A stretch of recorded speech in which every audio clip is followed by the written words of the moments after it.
पायखाना पेशाब करते खूब ही कष्ट है, धोते पारी ना, कमर में दर्द है, कुछ प्रॉब्लम यहाँ पर है हमारा, कुछ प्रॉब्लम है घुटनी में है, बहुत दर्द है, नहीं छूट रहा है। कितना दिन से दर्द है? ये 10 साल 11 साल से है। डॉक्टर को दिखाया आपने? डॉक्टर भी दिखाए हैं, झाड़ फूक वाला भी दिखाए, बोला अच्छा हो जाएगा, दवाई लेके आए। दर्द बढ़ता ही जाता है? हाँ, अभी बढ़ता ही जाता है, घटता नहीं है। यहाँ किसके पास आए हो?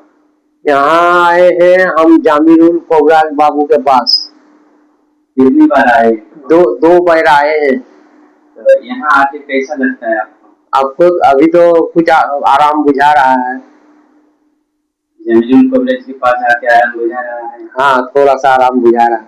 जामिरुल कोबराज बहुत अच्छा आदमी है, सब दिन अच्छा रहे ऊपर वाला है। तो असुविधा गरम लागे खूब और मने फुर्ती नहीं, खूब नहीं, हाथ तक सब ব্যথা করে, কোমর সব ব্যথা করে।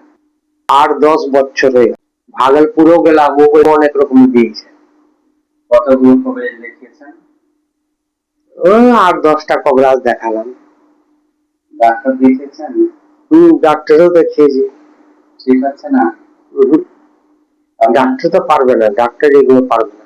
কোনগুলো প্রবলেম হচ্ছে আপনার জীবনে? ওই জীবনে বললাম যে আপনাকে কোমরে ব্যথা, তারপরে মনে যে আগে হুব আসছিল, 2 পয়সা কামাচ্ছিলাম, ফুর্তি আসছিল, সব হুব টুব কিছুই নাই, সব বন্ধ করে দিয়েছে। ব্যথা কোথায় কোথায়? ব্যথা এই কোমরে, এই ঠাউনাতে আর এই হাতেতে, এই যে এই হাড্ডিটা বের হয়ে গেছিল নিজে নিজে, হঠাৎ, এগুলো ছিল না আগে, হঠাৎ বেড়ে গেছে হাড্ডি। আপনি কোথায় এসেছেন, কার কাছে? জামিরুল কোবরাজের কাছে। কবার এলেন এটা নিয়ে? 2 বার হলো। জামিরুল কোবরাজের কাছে 2 বার আসলাম, তো একটু আরাম বুঝাচ্ছে, উনি খুব ভালো লোক। আপনার নাম? ताराचंद, घर पाकुड़, थाना? थाना पाकुड़।